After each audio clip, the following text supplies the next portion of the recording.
Hey folks, it's Leanne Bridges, author, speaker, and founder of Designing Transformation. I support change leaders to reach their potential and purpose.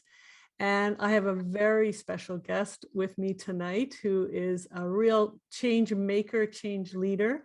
And that's Maxime Bernier. Welcome, Maxime. Thanks so much for joining us tonight. Thank you, Leanne. I'm very pleased to be with you. Awesome. And so if I could just give a little bit of background for most of you, I think know Maxime, but you know him as the leader of the People's Party of Canada. And he was also the founder back in 2018, after he left the Conservative Party. He was a Conservative member of Parliament and cabinet minister under Stephen Harper's government. And prior to politics, he had a long-standing career in business and law.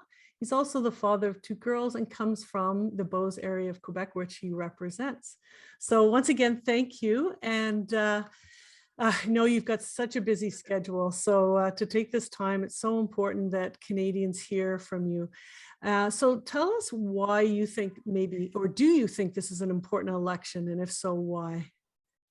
Yeah, I think it's a very important election for the future of our country because our freedoms are under attack. And when I'm saying that, it's not a slogan, that's the reality. Our freedom are under attack by the liberal governments and the mainstream establishment political parties. Under attack, just as an example, all the COVID-19 hysteria. As you may saw, Justin Trudeau said that we will need a vaccine passport to travel across the country after the election. And that's, for me, discrimination. That's against our Charter of Rights. It is immoral, unconstitutional, and we are the only national political party that is against that. And Justin Trudeau is doing politics right now by devising Canadians. You know, the good Canadians are the one who decided to have the vaccine, and the bad Canadians are the one who decided not to have the vaccine. For me, everybody must be free to choose. We believe in freedom, so we believe in freedom to choose to have the vaccine with the right information, informed consent, or not have the vaccine. Personally, I decided not to have the vaccine because I look at the statistics and the data. A man 58 years old in Canada, my chances of dying from COVID are 0.5% if I have COVID, and my chances of surviving are 99.5%. So everybody must be able to decide. I respect people who decided not to have the vaccine or to have the vaccine. So that being said, what Justin Trudeau is doing right now, it's a little bit like what happened in the 1960s in the US when the Black community was fighting for their rights. Actually, it may be a little bit worse, because a black individual in the US were able to take the bus, but they asked them to be back in the bus, the last seat in the bus.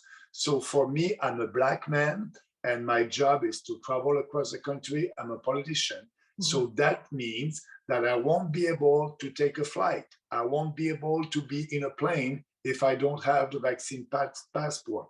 That discrimination, and it's not based on science, because a vaccinated person can have COVID-19, and we understand that they will have mild symptoms, but also they can transmit, and they can spread COVID-19 like an unvaccinated person. So both of them, vaccinated ones and unvaccinated ones, can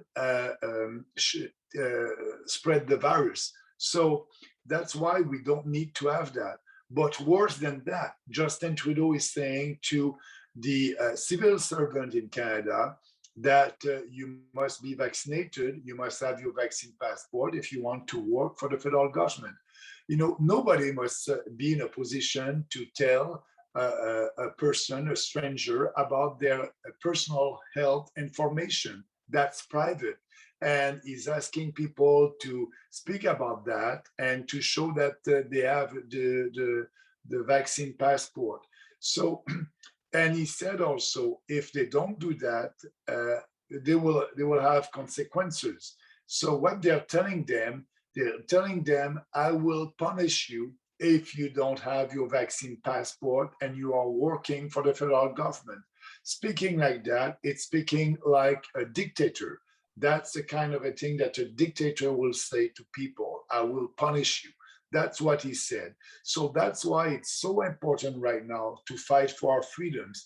And in different provinces, you have also other provincial governments that want to impose a vaccine passport. So all that must stop. It is not Canadians. And I believe that now Justin Trudeau is not saying that you must have the 2 shots. He is saying that you must be you must have the adequate vaccine. That means that you must have your 3rd shots or your 4th one. And as you know, just remember that he bought for $60 million booster shots until 2024.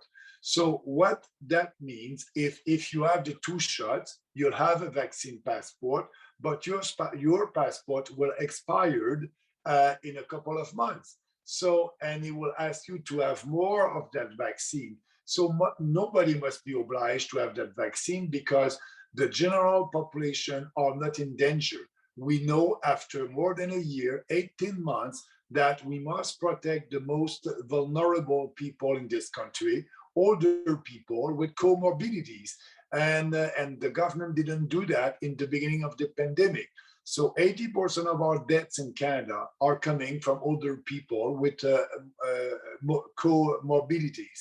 So, and we know, and now we are forcing the vaccine to younger people under 18 years old.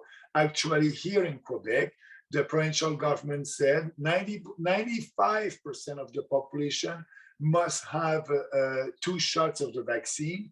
If not, the 1st of September, they will impose a vaccine passport in Quebec. And that won't end after 95, and they will have to have another vaccine. So when you know that if you look at the statistics and the science, that only 15 young Canadians under 20 years old died from COVID since the beginning of the pandemic, on 27,000 people, and the big majority of them had also other comorbidities. So right now in Canada, there's about 75 young people that are dying on other conditions like car accidents or something like that. So only 15 people under 20 years old died from COVID on 27,000. So we believe in freedom of choice, and the parents must be able to decide if their kids will have the vaccine or not the government. So, and the same thing for the mask. We believe in freedom. People must be free to wear a mask or not if they want. So now we are imposing in Quebec right now a mask of all children going to school and also people at university. It's crazy because they're not in danger, and the majority of them are not dying from COVID-19. So we must stop that COVID hysteria, because now I don't recognize my country. It's like a communist country. And I think that's the most important question for this election. And actually, I must say that Justin Trudeau also agree with that, because when he launched his campaign, he said to Canadians last Sunday that I hope you'll judge me on the way I manage the COVID-19 crisis. And yes, I want Canadians to judge him on that, and I want Canadians to punish him the 20th of September. Awesome. So what would you say, there's a lot of people like you and me who really want choice, and we may have chosen a different way.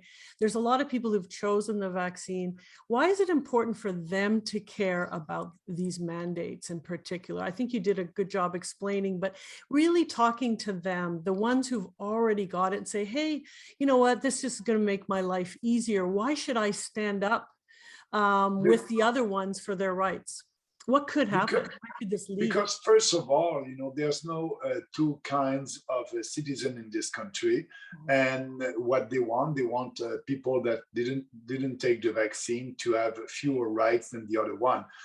And like I said, everybody can spread the virus, but also for a person that decided to have the two shots, I'm telling them, you will have to show your papers. You will have to show your QR code or your vaccine passport every time. Do you want that? Do you want a society when you want to go to a restaurant, you'll have to show your phone or a piece of paper every time you want to go to a baseball game? You'll have to show that.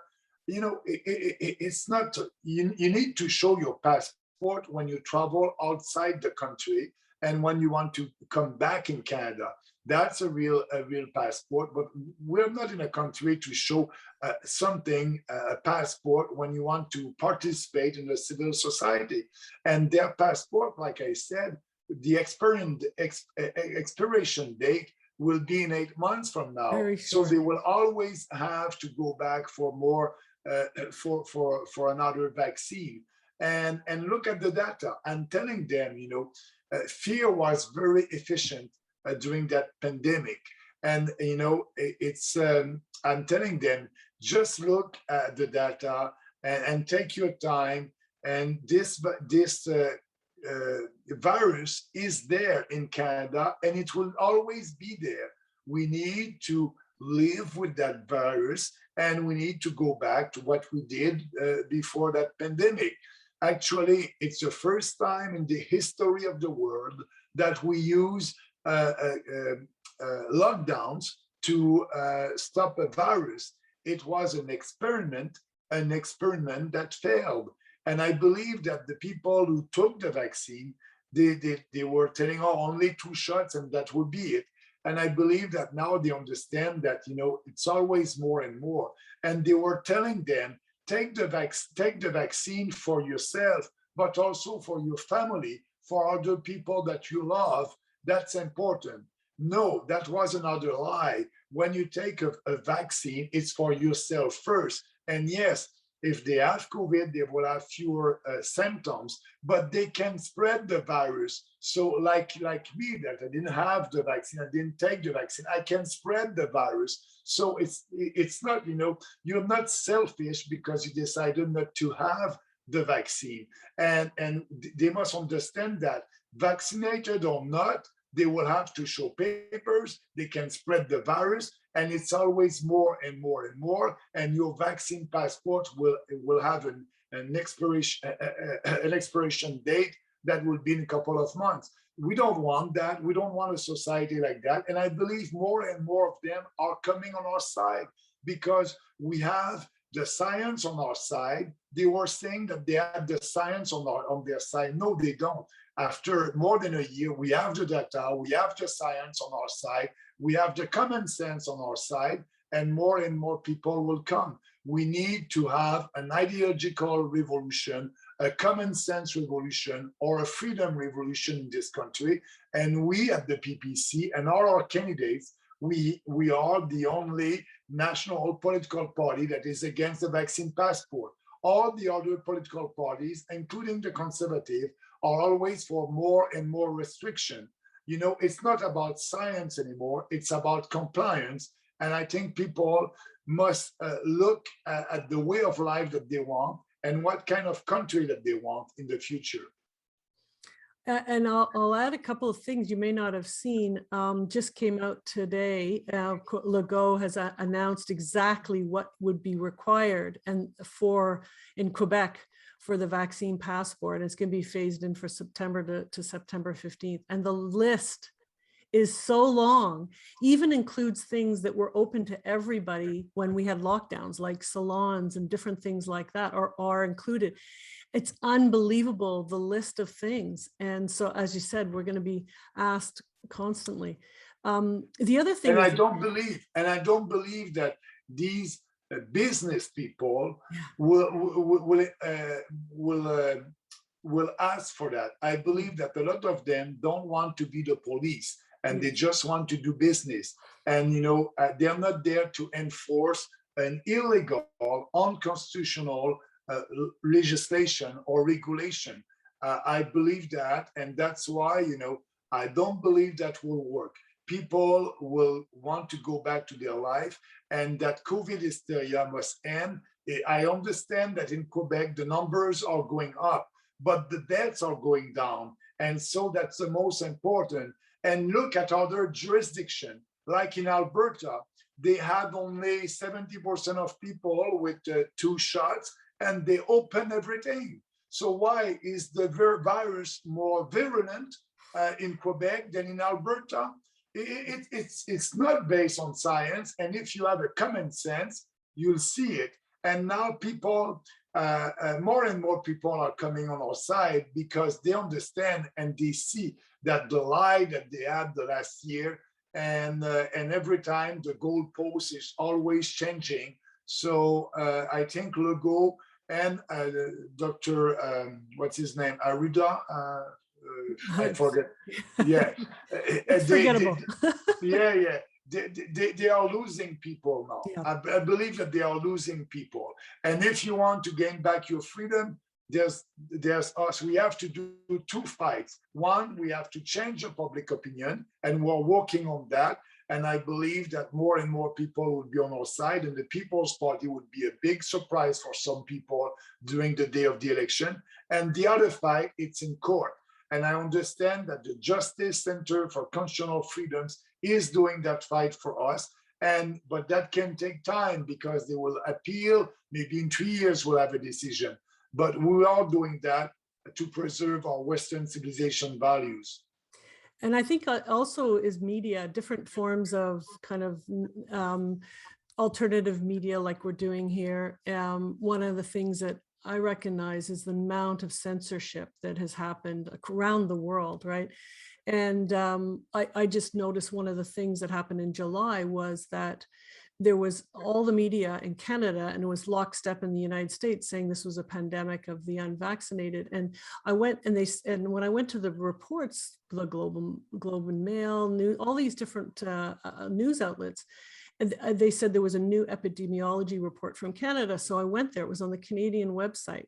And they said 90%, and you looked at the graphs, it made sense. Oh, 90% were unvaccinated. But when you actually looked more at the information, they were counting all the cases from December 10th to July, I think it was 17th. And it was only like the last 2 weeks of that study where there was even a decent amount vaccinated. So they were skewing the results, and then all the media responds to that.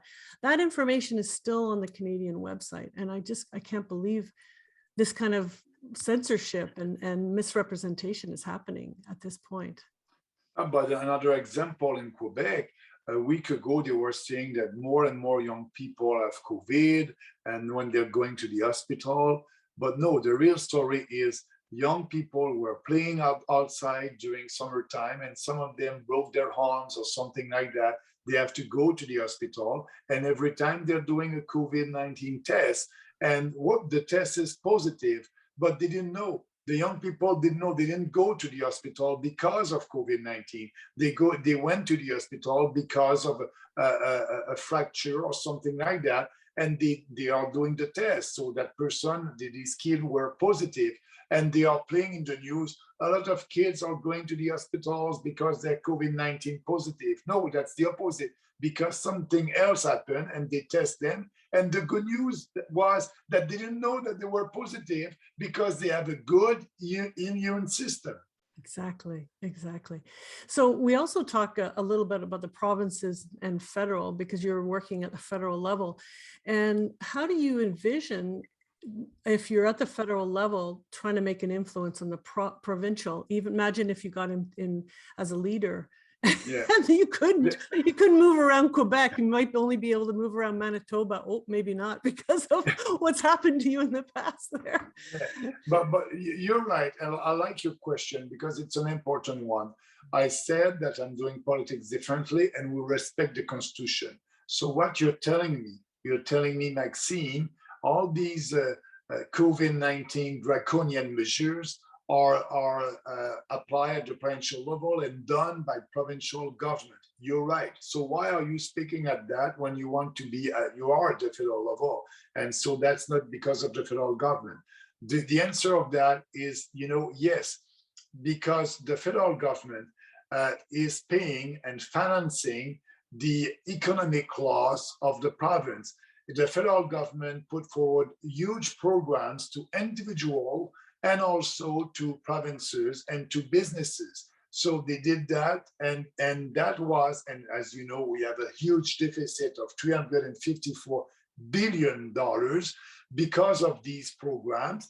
But provinces were able to do lockdowns because they knew that they had money from the federal government that would compensate businesses, individuals, and everybody.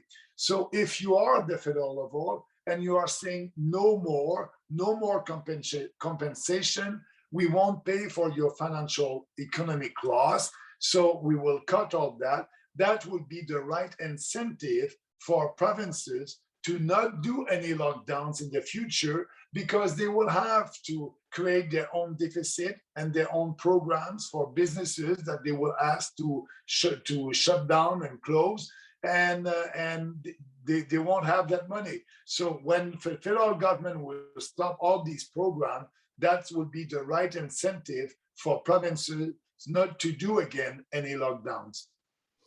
Awesome. And this may be of interest or not to people in Canada, but I'm curious, this is a global situation that's happening with freedoms around the world. Do you see that what's going on this election in Canada is important on the world stage right now? It is, because, do you want to be governed by a government that, first of all, is a globalist government? The conservative or the liberals are the same in a lot of subjects, and they all believe in globalism.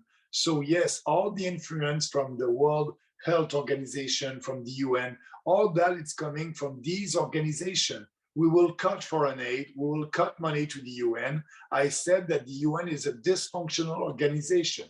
It is a dysfunctional organization because on the planet, there's about 195 countries, and the big majority of them are communist countries or countries under dictatorship.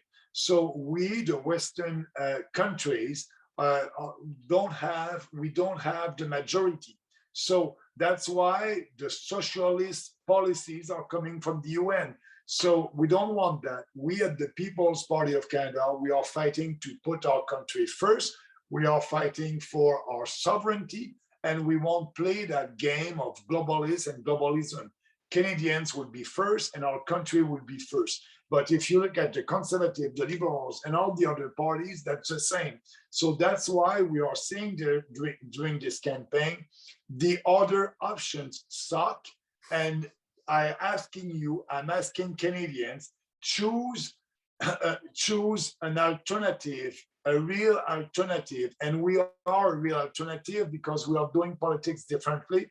And we are speaking about policies based on principles, and we won't do any compromise with our principle. So everything is important, and the most important is to preserve our sovereignty. That's part of the campaign also. We have a firm commitment on that. I think also you have a huge amount of momentum, and maybe you can talk to that a little bit. I mean, I saw it when we met at the march in Montreal. Was incredible. I imagine any of the other political parties watching that were a little bit afraid. And it comes back to, again, the media first said there was a few thousand people there. There were hundreds of thousands of people in one city in Canada. And so can you talk a little bit about the momentum that's happening behind you? Yeah, I will talk about that, but also with the media. As you know, we have been cancelled. I'm not able to participate to the national debates that will happen in a week because I believe that the debate commission decided a new party like us must have an average of 4% in the polls 5 days after the election started. So at that time, I think public polls, 12 of them have been done during that time. And if you take 10 of them on 12, we were more than 4% as an average. But the commission decided to take only 9 polls on 12, and they choose one that we were at 0.7%. You know, we had 1.6% of the votes at the last general election. It took 20 years and 6 elections for the Green Party to have that, and we did that our first year. So that poll was half of what we had in 2019. And they said our average is 3.3%. It's 3.3%. So that's why we are not participating. I believe that the mainstream media with the establishment political parties, they don't want us because they don't like what we are saying. They're not ready to have a real debate. All these establishment politicians will have a conversation, and that won't be a debate because they all agree on climate change, on COVID-19 hysteria, on vaccine passport and everything. And so Canadians won't be able to see a real alternative. I'm not happy with that, but I turned the page and I'm campaigning all across the country. So we have that, but the mainstream media tried to stop us. And I'll give you another example. When I launched our campaign last Sunday, after Trudeau and all the other one did their press conference, I was in Ottawa, we did a press conference, and at the end of the day, and I was very happy because we had about 10 journalists in the room and 8 of them on the line asking questions. I spoke 20 minutes in French, 20 minutes in English, and 35 minutes answering questions. So I said to myself after that press conference, oh, we will have a nice coverage, and that went very well. But after, the day after, zero coverage on what we said. I answered a lot of questions, nothing on TV, nothing on the mainstream newspaper, nothing on radio. All these journalists went back to their editorial board and they said, no, we won't cover Bernier. So the mainstream media is not helping us. And they know, because if we are out there, we are speaking the truth based on facts with passion and conviction, and we can win. So they don't want that. That's not part of their narrative. But I can tell you, and I'm going back to our momentum, we have a momentum. We are traveling across the country. I'm doing social media like that and alternative media. So, and I'm traveling across the country. I'm asking our people, you know, we had 300,000 people that voted for us in 2019. If each of them try to find 10 more voters, that would be 3 million votes. 3 million votes will be at 16%. So, and I know that a lot of people are speaking and are looking at our platform. And if they want to gain back our freedom in Canada, a smaller government at the federal level that will respect the Constitution, respect provincial jurisdiction, fight for the sovereignty of our country, put Canadian first, we are the only one. So I'm not trying to appeal to the emotions of Canadians. I try to appeal to their intelligence. That's the only way we'll do politics. And step by step we'll be there because we believe that we have the best ideas. Maybe our ideas are not that popular today, but an idea is not just and true because it is popular. An idea is an idea that is just and true, like the freedom ideas, will be popular if we speak about it openly with passion and conviction. And that's why I'm asking our people, speak to your friends, speak to your family, speak to your people that you see at work. And more people will know the People's Party of Canada, because our biggest challenge right now is about 0.5% of the population don't know that we exist. So That's why I believe we have a momentum. We were supposed to be at 3.3% in the poll 3 days ago. And now if you look at the public polls, we are at about at 6%. So our movement is growing. People understand that the last chance to save this country is to vote for the PPC. And they understand that I'm not an opportunist. I said the same thing in 2019, the same platform. We are running on the same platform this year, and that will be the same platform in 2025. We are doing politics based on ideas, on principle, and we will win because we will speak about these ideas. And the more we speak about it, the more people will go on our side, will be on our side. Of the people that know you or hear about you, maybe you can address some of the misunderstandings or any of the misconceptions that may have about you or the party that you've heard of. Maybe you get a chance here if you don't hear, if you don't can. Oh, I wanted to mention, there is a petition going around to get you on the debate. I don't know how that will work or whatever, and I'll put the link on here as well. Were you aware of that there's a petition trying to get you on? No, I was not. I want to thank people that will try that. Yeah. You know. So, but so maybe address any of what misconceptions or, you know, the way that you've been kind of vilified or spoken about in the public that you can kind of say your side of. Yes. In the election in 2019, that was a tough election because we had the Conservative Party of Canada that paid Kinsella, a political activist, $122,000 to discredit our party and to give false information on our party to the mainstream media that were very happy to put that in front and publish everything that was false. So I'm suing Kinsella for $325,000 for defamation. We are waiting for the judgment from the judge, decision from the judge. It must be out there in a couple of days from now. I will win that. And because all that was not true. And this time, the big difference is we are able to do a campaign based on our conviction and a positive campaign. And all that, you know, at the last election, we had people from Jewish faith, from Muslim, Black people, and they were knocking at the door. Oh, is that the PPC? Maybe that's a racist party. So, and that was hard for them. Now it's behind us because it was not true. And I'm suing Kinsella, and I will win that. I can tell you, they didn't have any proof. So, and we are able to do a positive campaign for focusing on our platform. But the biggest challenge is I'm not able to be in the mainstream media.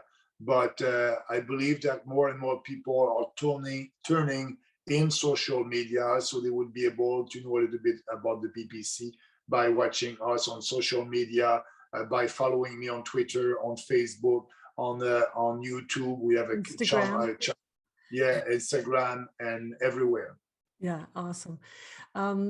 So what happened in the United States, we won't talk too much about the election, but there's a lot of people feel that there may not be a fair election in Canada. Is there anything you can do to help address people's concerns? Some people don't even want to vote because they don't know if it'll even be fair or if it isn't much hope. No, I want everybody to vote. I think it's very important. Vote for your values, vote for what you believe. Don't vote against something. You know, there's no conservative party in Canada except us. We are the only real conservative party. The Conservative Party of Canada is only conservative by name.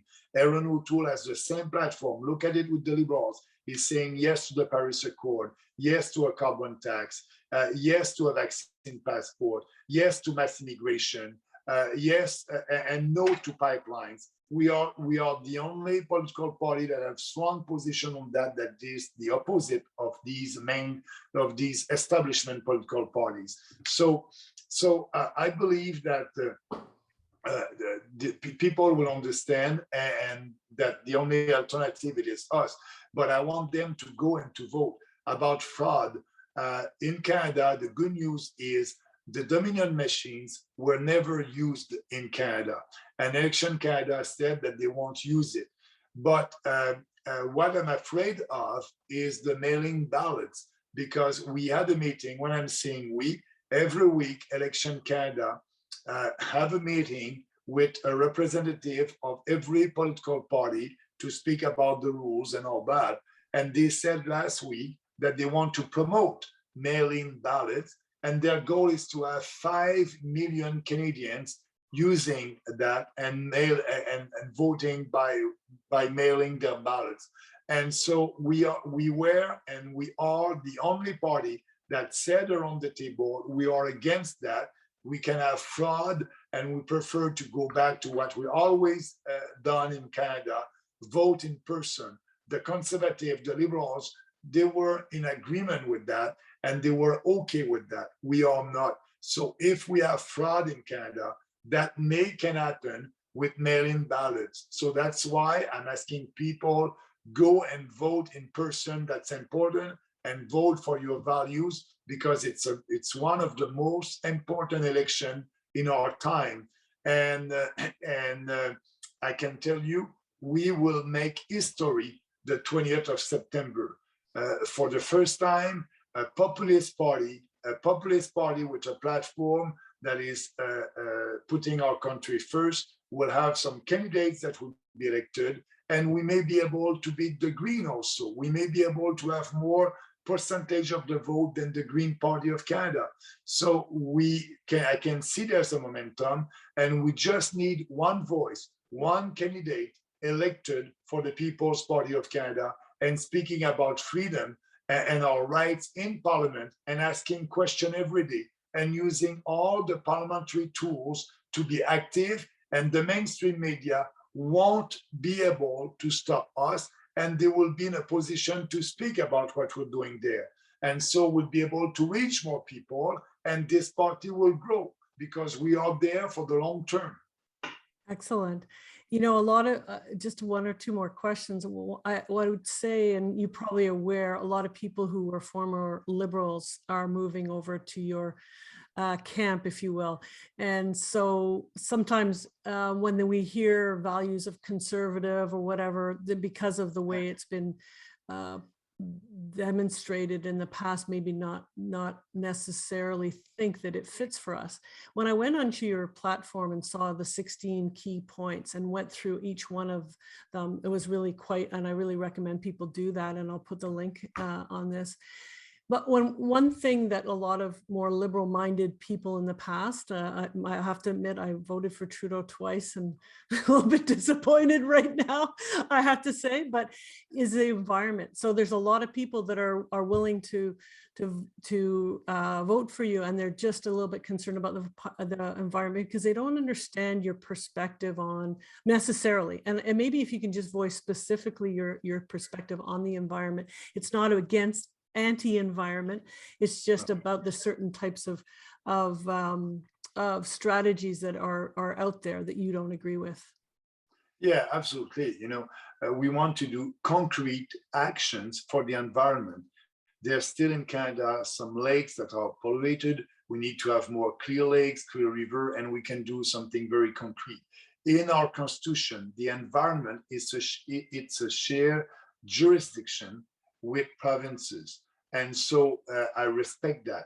What we are saying, the only big difference with the other political parties, we won't impose a carbon tax. We won't do anything for climate change. We will let that to provinces. And actually, Justin Trudeau is a bit doing that, because his carbon tax does not apply in Quebec, because Quebec has a cap and trade system.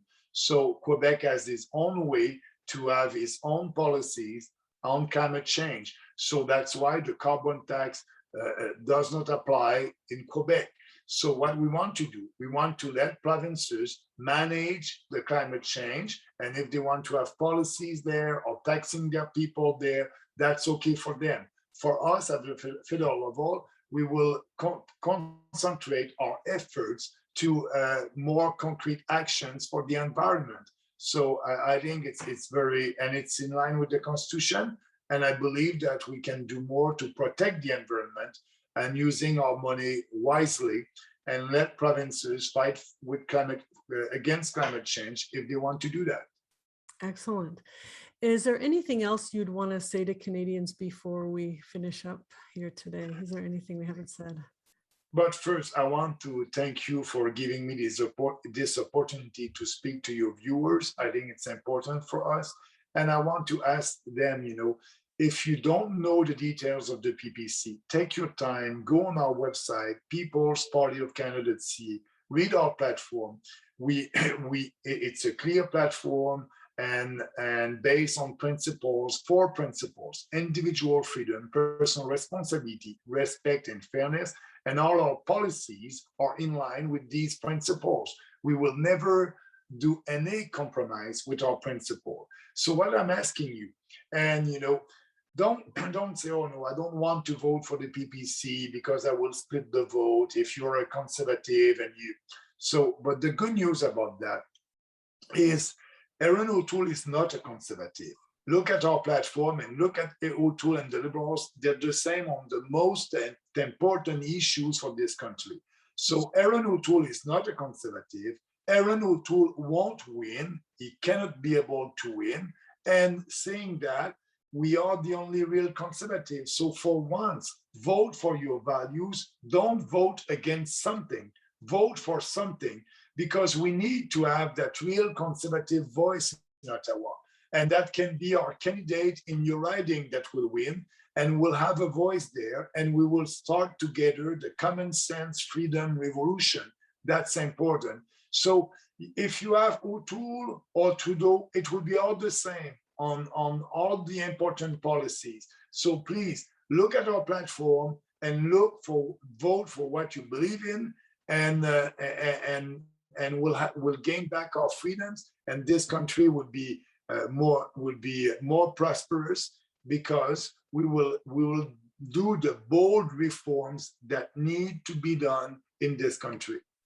Thank you. And I really encourage people to reach out to their local riding representative, invite them for a gathering to speak, to hear what they have to say, support your local candidate and support the party any way you can, whatever your talents and gifts are, interviews, gatherings, community, this is really grassroots, and the grassroots is what's really going to make this happen, this election, and pay attention. And so I thank you so much, Maxime, so much for spending the time, and I wish you all the best. We'll be watching you and cheering you on and praying for you as you go forward. Thank you so much.